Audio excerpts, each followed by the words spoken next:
হাজার হাজার টাকা কিভাবে জলে ফেলতে হয় সেটাই আজকে আপনাদের শিখাবো। আসসালামু আলাইকুম, this is me Sumaiya Mirza from makeup by Sumo. চারোদিকে সেই গ্ল্যামের এত হাইপ দেখে ভাবলাম হয়তো এটা দিয়ে বাটারের মতো মেকআপ হবে, এই কারণে আমিও পারচেজ করে ফেললাম।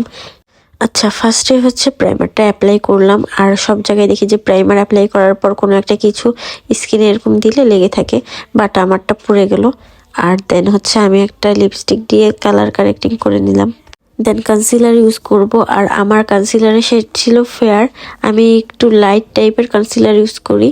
আমি হচ্ছে আমার আন্ডার আইয়ে কনসিলার অ্যাপ্লাই করলাম। আমি যেহেতু কোনো ফাউন্ডেশন অ্যাপ্লাই করব না, এই কারণে কনসিলার, বাট কোনোভাবেই ব্লেন্ড হচ্ছিল না। দেন বিউটি ব্লেন্ডার ইউজ করলাম, খুবই বাজে মানের একটা কনসিলার ছিল এটা। আর দেন হচ্ছে ব্লাশ অ্যাপ্লাই করব। আমার ব্লাশের শেড হচ্ছে লাভ কেক। ব্লাশনটা খুব ইজিলি ব্লেন্ড করতে পেরেছিলাম, বাট কনসিলার খুবই বাজে ছিল, কোনোভাবেই ব্লেন্ড হচ্ছিল না। 650 বা 700 নিয়েছিল কনসিলারটা, কিন্তু এমন বাজে একটা অবস্থা হবে ভাবতে পারিনি। আর হাইলাইটারটাও অনেক সুন্দর পিগমেন্ট ছিল, হালকা অ্যাপ্লাই করলে না সুন্দরভাবে ব্লেন্ড হয়ে যাচ্ছিলো অ্যান্ড ভালো একটা পিগমেন্ট দিচ্ছিল। দেন হচ্ছে আমি পাউডার ফাউন্ডেশন অ্যাপ্লাই করব। আমি যেহেতু কোনো লিকুইড ফাউন্ডেশন এখানে নিই নাই, পাউডার ফাউন্ডেশনটা পারচেস করি। এইটা আমি আগেও অ্যাপ্লাই করেছি, এটাও কোনোভাবে ব্লেন্ড হতে চায় না, স্কিনে কেকি হয়ে যায়।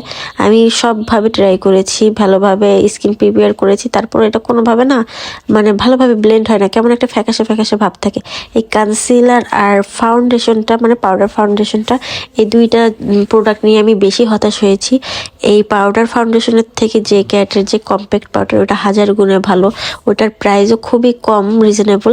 450 টাকা যে ক্যাটের পাউডার, এটা 1200 টাকা দিয়ে নিয়েও এতটা পরিমাণে হতাশ হয়েছে যে কি বলবো। দেন আমি আস্তে আস্তে আমার আই লুকটা কমপ্লিট করি। এখানে দুইটা লিপস্টিক নিই, একটা হচ্ছে শেড হচ্ছে আই এম রিস্কি অ্যান্ড আর একটা হচ্ছে স্ট্রঙ্গার দেন এভার। দুইটাই হচ্ছে ডার্ক নিয়েছি, আমি দুইটা একসাথে মিক্সড করে ইউজ করেছি। এই দুইটার কালার আমার খুবই ভালো লেগেছে, বাট প্রাইস অনুযায়ী মানে তেমন একটা ভালো লাগে নাই, কারণ আমি যেটা ইউজ করি অ্যাবসলিউট নিউ ইয়র্কের লিপস্টিক, ওইগুলো 350 টাকা, খুবই ভালো একটা কালার দেয় এটার মতোই, কিন্তু এটা এক একটা 850 টাকা পড়ে গিয়েছিল। সেই তুলনায় হচ্ছে অ্যাবসলিউট নিউ ইয়র্কের লিপস্টিকগুলো ভালো লেগেছিল। অ্যান্ড লাস্টলি হচ্ছে সেটিং স্প্রে দিয়ে পুরো মেকআপ লুকটা কমপ্লিট করি। সেটিং স্প্রেটা মোটামুটি ভালোই লেগেছে, খারাপ না। আজকের মেকআপ লুকটা আপনাদের কাছে কেমন লেগেছে জানাতে ভুলবেন না। আর হ্যাঁ, আজকের সবগুলো প্রোডাক্ট কিন্তু শিন থেকে পারচেস করা, তাই নকল হওয়ার কোনো সম্ভাবনাই নেই।